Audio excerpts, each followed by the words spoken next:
Hello नमस्कार, जय हिंद, वंदे मातरम। आप देख रहे हैं जियो न्यूज और हम आपके लिए लेकर आए हैं देश दुनिया की आपके राज्य शहर की सिलेक्टेड काम की फटाफट बड़ी खबरें। लेकिन उससे पहले यदि आपने हमारे चैनल को सब्सक्राइब नहीं किया है तो चैनल को सब्सक्राइब करके बेल नोटिफिकेशन ऑन करें और इस वीडियो को ज्यादा से ज्यादा लाइक और शेयर करें। बड़ी खबरें देखने से पहले आपके लिए आज का सवाल, किस देश के पास एक भी आर्मी सेना नहीं है? Option A Bangladesh, option B Iceland, option C England और ऑप्शन डी नेपाल। इस सवाल का जवाब हमें कमेंट करें और आप किस राज्य और शहर की ज्यादा खबरें देखना चाहते हैं हमें कमेंट करके बताएं ताकि हम आपके राज्य शहर की ज्यादा खबरें दिखा सकें। चलिए अब देखते हैं आज की फटाफट बड़ी खबरें।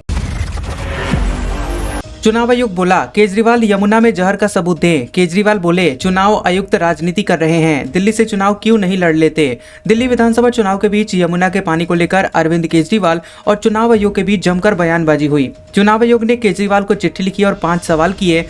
आयोग ने पूछा कि यमुना के पानी में किस जगह पर जहर मिला है, इसका सबूत दें। अमोनिया के बढ़ते हुए लेवल के मुद्दे को जहर आदि के आरोपों से मिलाए बिना 31 जनवरी सुबह 11 बजे तक जवाब दें, वरना कार्रवाई की जाएगी। इस पर अरविंद केजरीवाल ने कहा कि दिल्ली में खुलेआम पैसे और चादरें बांटी जा रही हैं। चुनाव आयोग इस पर कार्रवाई नहीं करता। मुख्य चुनाव आयुक्त राजीव कुमार राजनीति कर रहे हैं, यमुना के पानी की 3 बोतलें भेजेंगे। राजीव कुमार प्रेस कॉन्फ्रेंस में पानी पीकर दिखा दें। केजरीवाल ने कहा कि राजीव कुमार 18 फरवरी को रिटायर हो रहे हैं, उन्हें रिटायरमेंट के बाद नौकरी चाहिए। उन्होंने चुनाव आयोग का कबाड़ा कर दिया है। उन्होंने जैसी भाषा आज लिखी है, ये इलेक्शन कमीशन का काम नहीं है। उन्हें इतिहास माफ नहीं करेगा। यदि राजीव कुमार को राजनीति करनी ही है तो वो दिल्ली की किसी विधानसभा सीट से चुनाव ही लड़ ले। सरकार बजट सेशन में 16 बिल ला सकती है। इसमें वक्फ संशोधन समेत 12 बिल पिछले साल लाई। बजट समेत 4 नए बिल इस सेशन में आएंगे। संसद का बजट सत्र शुक्रवार से शुरू हो रहा है और इस सत्र में सरकार ने वक्फ अमेंडमेंट बिल के अलावा 3 नए बिल को सूचीबद्ध किया है। वक्फ बिल पर बनी हुई ज्वाइंट पार्लियामेंट्री कमेटी यानी जेपीसी को अपनी रिपोर्ट ओम बिरला को सौंप दी है। इस सत्र में बजट और वक्फ बिल समेत कुल 16 बिलों पर कार्यवाही हो सकती है। इसमें से 12 बिल 2024 के मानसून और शीतकालीन सत्र में पेश किए जा चुके हैं। वहीं बजटीय प्रावधानों के फाइनेंस बिल समेत 4 नए बिल इस सत्र में पेश हो सकते हैं। इसमें protection of interest in aircraft objects, Tribhuvan university bill और इमिग्रेशन एंड फॉरेनर्स बिल शामिल हैं। गांधी जी की पुण्यतिथि, श्रद्धांजलि के बाद सीएम ताली बजाने लगे। विधानसभा अध्यक्ष ने रोका। तेज प्रताप ने कहा मुख्यमंत्री जी का दिमाग खराब हो गया है।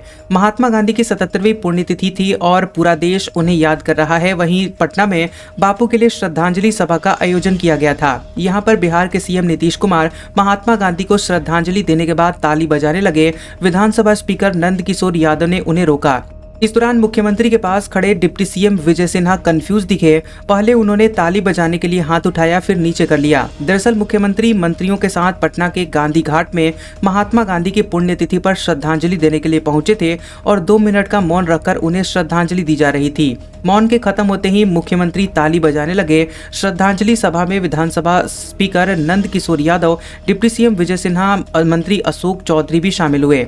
इधर लालू प्रसाद यादव के बड़े बेटे ने कहा कि मुख्यमंत्री जी का दिमाग खराब हो गया है। पंजाब सीएम के दिल्ली आवास पर चुनाव आयोग की रेड, अंदर जाने से रोका गया। रिटर्निंग अफसर बोले सी विजिल ऐप पर पैसे बांटने की शिकायत मिली। दिल्ली विधानसभा चुनाव के बीच पंजाब के मुख्यमंत्री भगवंत मान के दिल्ली स्थित घर कपूरथला हाउस पर चुनाव आयोग की टीम तलाशी लेने के लिए पहुंची है। वहीं कपूरथला हाउस के बाहर बड़ी संख्या में सुरक्षा बल तैनात है। टीम को फिलहाल अंदर जाने से रोक दिया गया।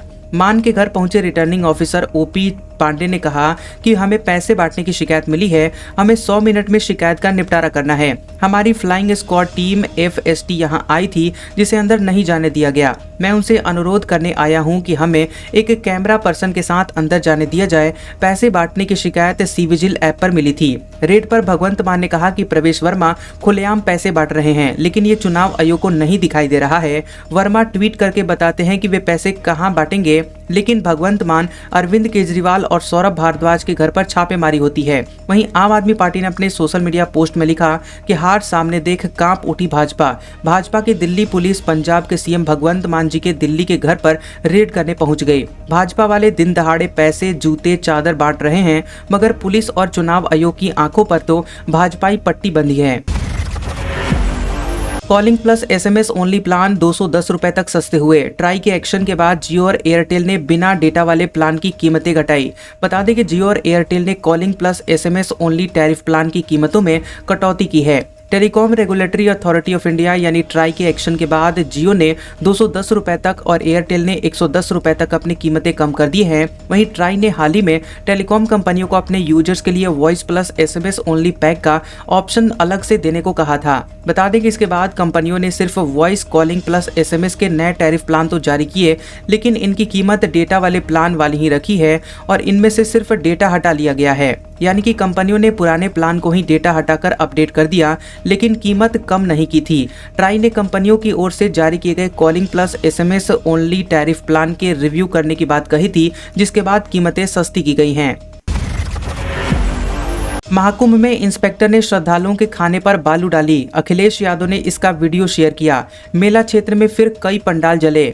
आपको बता दें कि प्रयागराज महाकुंभ में बुधवार को भगदड़ के बाद गुरुवार को भीड़ कम है और मेले में आने जाने के रास्ते अलग कर दिए गए। प्रयागराज शहर में गाड़ियों की एंट्री पर रोक है। वहीं मेला क्षेत्र को पूरी तरह से नो व्हीकल जोन घोषित कर दिया गया। VVIP पास भी खत्म कर दिए गए हैं और ये नियम 4 फरवरी तक लागू रहेगा। ज्यादातर गाड़ियां शहर की सीमाओं पर ही फंसी है। वहीं अखिलेश यादव ने एक वीडियो X पर शेयर किया है और लिखा है, ये दुर्भाग्यपूर्ण है कि जो लोग महाकुंभ में फंसे लोगों के लिए भोजन पानी की व्यवस्था कर रहे हैं, उनके सद प्रयासों के ऊपर राजनीतिक विद्वेषवश मिट्टी डाल दी जा रही है। जनता संज्ञान ले। वहीं गुरुवार को मेला क्षेत्र के सेक्टर 22 में कई पंडाल जल गए। फायर ब्रिगेड ने मौके पर पहुंचकर आग पर काबू पाया। जहां आग लगी है वहां पब्लिक नहीं थी, इसलिए जनहानि की सूचना नहीं है। वहीं इससे पहले 19 जनवरी को आग में 180 पंडाल जल गए थे। डिप्टी CM ब्रजेश पाठक ने कहा कि जांच के लिए आयोग का गठन कर दिया गया है। वहीं दोषियों पर कड़ी कार्रवाई करेंगे। DGP प्रशांत कुमार और मुख्य सचिव मनोज कुमार सिंह मेला क्षेत्र का निरीक्षण करने पहुंचे। बजट सत्र से पहले सर्वदलीय बैठक। 31 जनवरी को ज्वाइंट सेशन में राष्ट्रपति का अभिभाषण। 1 फरवरी को बजट पेश होगा। संसद के बजट सत्र से पहले गुरुवार को केंद्र सरकार ने सर्वदलीय बैठक बुलाई। यह बैठक संसद के एनेक्सी में आयोजित की गई। मीटिंग में आगामी केंद्रीय बजट पर केंद्र सरकार सभी दलों के साथ चर्चा की गई और बैठक में 36 दलों के 52 नेता शामिल हुए। रक्षा मंत्री राजनाथ सिंह ने इसकी अध्यक्षता की। संसद के बजट सत्र की शुरुआत 31 जनवरी को पार्लियामेंट के ज्वाइंट सेशन में राष्ट्रपति द्रौपदी मुर्मू के भाषण से होगी और फिर अगले दिन 1 फरवरी को आम बजट पेश होगा। आपको बता दें कि सोमवार से लोकसभा और राज्यसभा में राष्ट्रपति के अभिभाषण पर चर्चा शुरू हो गई। केंद्रीय संसदीय कार्य मंत्री किरण रिजिजू ने विपक्षी नेताओं से अपील की कि वे संसद सत्र के दौरान सहयोग करें ताकि सदन में सुचारू रूप से चर्चा हो सके। और संसदीय कार्य मंत्री ने बताया कि मीटिंग अच्छी रही। पार्टी नेताओं ने कुछ मुद्दे उठाए और उन पर चर्चा के लिए मांग की। कमेटी तय करेगी कि किन मुद्दों पर चर्चा की जाएगी। बजट में घट सकते हैं पेट्रोल डीजल के दाम। 10 लाख रुपए तक की कमाई टैक्स फ्री होने की उम्मीद। सीतारमण कर सकती हैं 6 बड़े ऐलान। 1 फरवरी को बजट पेश किया जाएगा और ये वित्त मंत्री निर्मला सीतारमण का लगातार 8वां बजट है और इसमें 6 बड़ी घोषणाएं की जा सकती है और इन घोषणाओं को 3 आधार पर चुना गया है और लोगों की जरूरत, बीजेपी का मैनिफेस्टो और सरकार और मीडिया रिपोर्ट। पेट्रोल डीजल की कीमतें घट सकती हैं। एक्साइज ड्यूटी में कटौती से पेट्रोल और डीजल की कीमतें घट सकती हैं। अभी पेट्रोल पर 19.90 रुपए और डीजल पर 18.80 रुपए ड्यूटी लगती है। 10 लाख रुपए तक की सालाना इनकम टैक्स फ्री हो सकती है। नए रिजीम के तहत 10 लाख रुपए तक की सालाना इनकम टैक्स को फ्री किया जा सकता है। 15 लाख रुपए से 20 लाख रुपए के बीच की इनकम के लिए 25% का नया टैक्स ब्रैकेट लगाया जा सकता है और अभी इसमें 6 टैक्स ब्रैकेट है और 15 लाख रुपए से ज्यादा की इनकम पर 30% टैक्स लगता है। PM किसान सम्मान निधि योजना 6,000 रुपए से बढ़ाकर 12,000 रुपए की जा सकती है। वहीं इस योजना में अभी तक 9.4 करोड़ से ज्यादा किसानों को 3 किस्तों में 2-2 रुपए ट्रांसफर किए जाते हैं। ग्रामीण इलाके में ग्रेजुएट युवाओं के लिए इंटर्नशिप। एकीकृत राष्ट्रीय रोजगार नीति लाई जा सकती है और इसमें रोजगार देने वाली अलग अलग मंत्रालयों की योजनाओं को एक छतरी के नीचे लाया जाएगा। ग्रामीण इलाकों के सरकारी ऑफिसों के काम करने के लिए इंटर्नशिप प्रोग्राम की घोषणा हो सकती है और ये इंटर्नशिप केवल ग्रेजुएट युवाओं के लिए होगी। मेडिकल कॉलेजों में 75,000 सीटें जोड़ने का रोड मैप तैयार किया जा सकता है। हेल्थ सेक्टर का बजट करीब 10% तक बढ़ाया जा सकता है। वहीं पिछले साल हेल्थ के लिए 90,958 करोड़ रुपए दिए गए थे। सस्ते घर खरीदने की प्राइस लिमिट बढ़ सकती है। मेट्रो शहरों के लिए अफोर्डेबल हाउसिंग यानी सस्ते घर प्राइस लिमिट 45 लाख रुपए से बढ़ाकर 70 लाख रुपए की जा सकती है। यानी कि अगर कोई 70 लाख रुपए तक का घर खरीदेगा तो उसे सरकारी योजना के तहत छूट मिलेगी। अन्य शहरों के लिए लिमिट 50 लाख रुपए की जा सकती है। सेंसेक्स 226 अंक बढ़कर 76,759 पर हुआ बंद। निफ्टी भी 86 अंक चढ़कर 23,249 पर हुआ बंद। पावर और एफएमसीजी शेयर्स में तेजी रही। सेंसेक्स 30 जनवरी को 226 अंक की तेजी के साथ 76,759 के स्तर पर बंद हुआ। वहीं निफ्टी में भी 86 अंक की बढ़त रही। ये 23,249 के स्तर पर बंद हुआ। वहीं सेंसेक्स के 30 शेयरों में से 18 में तेजी और 12 में गिरावट देखने को मिली। वहीं पावर और एफएमसीजी शेयर्स में तेजी रही। वहीं आईटी और ऑटो शेयर्स में गिरावट रही। सोना पहली बार 81,000 रुपए पार। 30 दिन में दाम 4,844 रुपए बढ़े। चांदी 920 रुपए बढ़कर 91,600 रुपए प्रति किलो पहुंची। बता दें कि सोना 30 जनवरी को अपने ऑल टाइम हाई पर पहुंच गया। India Boolean and jewellers association IBJA के मुताबिक 10 ग्राम 24 कैरेट सोने का भाव 81,006 रुपए हो गया है। बुधवार को इसके दाम 80,975 रुपए प्रति 10 ग्राम पर थे। वहीं चांदी की कीमत में भी बढ़त रही। ये 920 रुपए बढ़कर 91,600 रुपए प्रति किलो हो गई है। इससे पहले चांदी की कीमत 90,680 रुपए प्रति किलो थी। वहीं चांदी ने 23 अक्टूबर 2024 को अपना ऑल टाइम हाई बनाया था। तब ये 99,151 रुपए प्रति किलो पर पहुंच गई थी।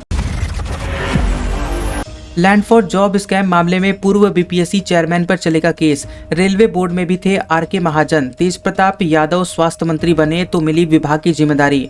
बता दें कि दिल्ली की राउज एवेन्यू कोर्ट में 30 जनवरी को लैंड फॉर जॉब स्कैम मामले में सुनवाई हुई। कोर्ट ने 2 अधिकारियों पर केस चलाने की मंजूरी दी है। इसमें एक पूर्व IAS अधिकारी RK महाजन है। महाजन लालू के रेलवे मंत्री रहते हुए रेलवे बोर्ड में थे। वहीं बता दें कि सुनवाई के बाद special public prosecutor DP Singh video conferencing के जरिए शामिल हुए थे।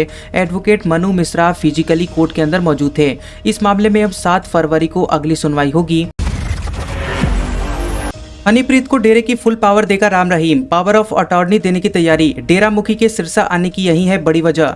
बता दें कि राम रहीम के डेरा सच्चा सौदा के 7.5 साल बाद सिरसा स्थित हेडक्वार्टर आने की बड़ी वजह सामने आई है। डेरे के टॉप सोर्सेज के मुताबिक राम रहीम डेरे की गद्दी को लेकर चल रहे विवाद के निपटारे के लिए यहाँ पहुंचा है। ये विवाद पहले राम रहीम के परिवार और मुख्य शिष्या हनीप्रीत के बीच चल रहा था। इसके बाद परिवार विदेश चला गया। अब हनीप्रीत और डेरा मैनेजमेंट कमेटी के बीच विवाद चल रहा था। सूत्रों के मुताबिक विवाद को खत्म करने के लिए राम रहीम अपनी मुख्य शिष्या और मुंह बोली बेटी हनीप्रीत को डेरे की पावर दे सकता है। इसके लिए डेरे के मैनेजमेंट से लेकर फाइनेंस वगैरह तक की पावर ऑफ अटॉर्नी हनीप्रीत को दी जा सकती है। हालांकि डेरा मैनेजमेंट फिलहाल इसकी पुष्टि नहीं कर रहा है।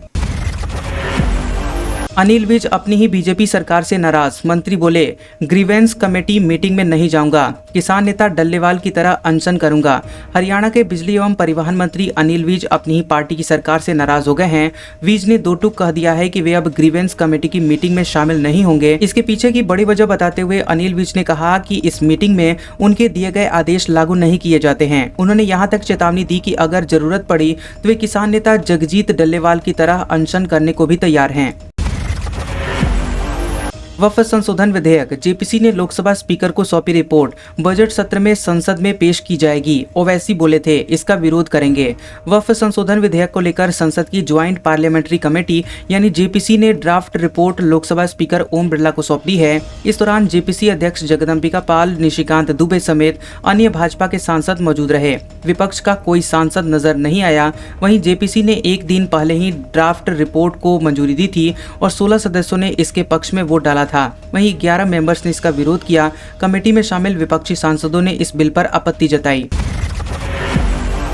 महाकुंभ में 30 मौतों के जिम्मेदार 6 अफसर। एक ने पुल बंद किए, एक ने भीड़ बढ़ने दी और एक बोला उठो भगदड़ मचने वाली है। 28 जनवरी की देर रात करीब 1:30 बजे प्रयागराज के संगम नोच इलाके में भगदड़ मच गई। प्रशासन के मुताबिक 30 जबकि दैनिक भास्कर की रिपोर्ट्स के मुताबिक 35 से 40 लोगों की इसमें जान गई है। वहीं 29 जनवरी की दोपहर होते होते मौनी अमावस्या का शाही स्नान भी हो गया। लेकिन इन मौतों के जिम्मेदार कौन है, ये सवाल अब भी सामने है। छानबीन में सामने आया है कि यह भगदड़ एक अकेली की गलती नहीं थी। ये बीते 2 दिनों से हो रही गलतियों के एक सिलसिले का आखिरी छोर थी, जहां 35 से 40 लोगों को अपनी जान गंवानी पड़ी। साल भर की तैयारी को 7,535 करोड़ रुपए के खर्च के बाद भी महाकुंभ का इंतजार सवालों के घेरे में है। वहीं ये भगदड़ मेले की जिम्मेदारी संभाल रहे 6 अहम अफसरों की अनदेखी या गलत फैसलों का नतीजा थी। जेके सीमेंट प्लांट हादसा, 4 की गई जान, 15 घायल। पन्ना में निर्माणाधीन छत का स्लैब गिरा, 100 से ज्यादा मजदूर मौजूद थे। बता दें कि पन्ना में स्थित जेके सीमेंट प्लांट में गुरुवार सुबह को बड़ा हादसा हो गया। प्लांट में निर्माणाधीन हिस्से में छत की स्लैब डाली जा रही थी, जहां सैकड़ों मजदूर काम कर रहे थे। इसी दौरान अचानक से स्कैफोल्डिंग गिर गया और जिसकी चपेट में कई मजदूर आ गए। मौके पर पहुंचे कमिश्नर वीरेंद्र सिंह रावत ने कहा कि घटना में 4 की जान गई है। इनके शव निकालकर पोस्टमार्टम के लिए भेज दिए गए हैं। वहीं रावत ने 15 मजदूर घायल होने की भी पुष्टि की है। वहीं डीआईजी ललित शाक्यवार ने बताया कि 4 मृतकों में 3 बिहार के रहने वाले हैं और एक पन्ना जिले के सिमरिया का रहने वाला है। चंडीगढ़ मेयर के चुनाव में क्रॉस वोटिंग में बीजेपी की हरप्रीत जीती। 16 पार्षद थे, 19 वोट मिले। पिछले चुनाव में धांधली का मामला सुप्रीम कोर्ट पहुंचा था। चंडीगढ़ नगर निगम में बीजेपी की हरप्रीत बवला नई मेयर चुनी गई हैं। उन्होंने क्रॉस वोटिंग के बाद 2 वोटों से चुनाव जीता है। बता दें कि भाजपा उम्मीदवार को 19 वोट मिले। वहीं आम आदमी पार्टी और कांग्रेस गठबंधन की उम्मीदवार प्रेमलता को 17 वोट मिले। मेयर चुनाव में भाजपा के पास सिर्फ 16 पार्षदों का ही समर्थन था। वहीं आम आदमी पार्टी के 13 और कांग्रेस के 6 के अलावा एक सांसद मनीष तिवारी समेत 20 वोट थे। आम आदमी पार्टी प्लस कांग्रेस गठबंधन के पास पूर्ण बहुमत था। इसके बावजूद उनकी उम्मीदवार हार गई। सुप्रीम कोर्ट का आदेश, हाई कोर्ट्स रिटायर्ड जजों की पुनः नियुक्ति के लिए रिकमेंडेशन कर सकेंगे। सुप्रीम कोर्ट ने आदेश दिया कि देश के हाई कोर्ट से एड हॉक बेस पर रिटायर्ड जजों की नियुक्ति की रिकमेंडेशन कर सकता है। हालांकि ये हाई कोर्ट में जजों की संख्या के 10% से ज़्यादा नहीं हो सकती है। एड हॉक जज रेगुलर जजों के साथ बेंच का हिस्सा बन सकेंगे। वहीं chief justice Sanjeev Khanna, justice BR Gavai और जस्टिस सूर्यकांत की स्पेशल बेंच ने ये आदेश दिया है। बेंच ने कहा है कि हाई कोर्ट अनुच्छेद 224A के जरिए एड हॉक जज नियुक्त कर सकेंगे। हैदराबाद के राजीव गांधी एयरपोर्ट पर बम की धमकी, पुलिस को छानबीन में कुछ नहीं मिला। तेलंगाना में हैदराबाद के राजीव गांधी इंटरनेशनल एयरपोर्ट को बम की धमकी भरा फोन आया। इसके बाद एयरपोर्ट के अधिकारियों ने बम स्क्वाड के साथ छानबीन की, लेकिन एयरपोर्ट पर बम नहीं मिला। पुलिस अधिकारियों ने बताया कि फोन बुधवार दोपहर 1 बजे कामारेड्डी जिले के नितिन नामक व्यक्ति ने किया था। उसने कथित तौर पर एयरपोर्ट पर करीब 100 कॉल किए थे और दावा किया था कि एयरपोर्ट पर बम है। हालांकि उसके माता पिता ने बताया कि वो मानसिक रूप से परेशान है। एयरपोर्ट पुलिस मामले की जांच कर रही है। खाद्य सुरक्षा योजना में 40 लाख से ज्यादा नाम जुड़ेंगे। मंत्री बोले, गहलोत सरकार में आए आवेदनों की जांच करेंगे। 52 लाख ने नहीं करवाई KYC। राष्ट्रीय खाद्य सुरक्षा यानी NFSA की सूची में नाम जोड़ने के लिए भजनलाल सरकार ने 26 जनवरी से पोर्टल खोल दिया है। सरकार इस बार इस सूची में 40 लाख से ज्यादा नाम जोड़ने की तैयारी में है। खाद्य एवं नागरिक आपूर्ति मंत्री सुमीत गोदारा ने बताया कि 31 मार्च 2025 के बाद वर्तमान NFSA सूची से करीब 40 लाख से ज्यादा नाम डिलीट यानी बाहर हो जाएंगे। ये वो नाम होंगे जिनकी लोग KYC नहीं करवा पाए हैं। उन्होंने बताया कि वर्तमान में 52 लाख से ज्यादा लोगों ने KYC नहीं करवाई है और सरकार ने 31 मार्च तक का KYC करवाने का समय दे रखा है। जॉर्ज सोरोस के बेटे से मिले मोहम्मद यूनुस, बांग्लादेश के आर्थिक हालात पर की चर्चा। ट्रंप ने पिछले हफ्ते बांग्लादेश की मदद रोकी। बता दें कि बांग्लादेश की अंतरिम सरकार में चीफ एडवाइजर मोहम्मद यूनुस ने अमेरिकी बिजनेसमैन जॉर्ज सोरोस के बेटे एलेक्स सोरोस से मुलाकात की है। दोनों की यह मुलाकात ढाका में ओपन सोसाइटी फाउंडेशन के एक कार्यक्रम में हुई है। वहीं पिछले 3 महीने में यूनुस दूसरी बार एलेक्स से मिले हैं। बता दें कि यूनुस ने सोशल मीडिया पर पोस्ट करके बैठक के बारे में जानकारी दी। उन्होंने बताया कि बैठक में बांग्लादेश की अर्थव्यवस्था और आर्थिक सुधारों पर चर्चा हुई। डेली स्टार की एक रिपोर्ट के मुताबिक एलेक्स सोरोस ने सुधारों से जुड़े हुए कार्यों के लिए यूनुस की तारीफ भी की। अमेरिका अवैध अप्रवासियों को ग्वातनामो जेल भेजेगा। ये दुनिया की सबसे खतरनाक जेल है। राष्ट्रपति बनने के बाद ट्रंप ने पहला बिल साइन किया। अमेरिकी राष्ट्रपति डोनाल्ड ट्रंप ने अपने दूसरे कार्यकाल के पहले कानून लैकेन रिले एक्ट पर साइन किए हैं। ये कानून फेडरल अधिकारियों को उन अवैध अप्रवासियों को हिरासत में लेकर डिपोर्ट करने का अधिकार देता है जो किसी क्रिमिनल एक्टिविटी में शामिल हैं। ट्रंप ने कहा कि उनकी सरकार अपराधी अवैध अप्रवासियों को क्यूबा के पास ग्वातानामो बे जेल भेजने का प्लान बना रही है। यहाँ 30,000 बेड तैयार करने के आदेश दिए गए हैं। इस जेल को दुनिया की सबसे खतरनाक जेल माना जाता है। यहाँ से अमानवीय यातनाओं की खबरें सामने आती रहती हैं। हमास ने 3 इजरायली बंधकों को रिहा किया। थाईलैंड के 5 नागरिक भी छोड़े। इजरायल फिलिस्तीन के 110 कैदियों को रिहा करेगा। हमास ने गुरुवार को सीज फायर डील के तहत इजरायल के 2 और थाईलैंड के 5 बंधकों को रेड क्रॉस के हवाले कर दिया। उन्हें इजरायल ले जाया जा रहा है। वहीं हमास ने सबसे पहले इजरायली बंधक अगम बर्गर को रिहा किया था। इसके बाद उसे नेतजारिम कॉरिडोर इलाके में इजरायली सेना के स्पेशल फोर्स के पास ले जाया गया।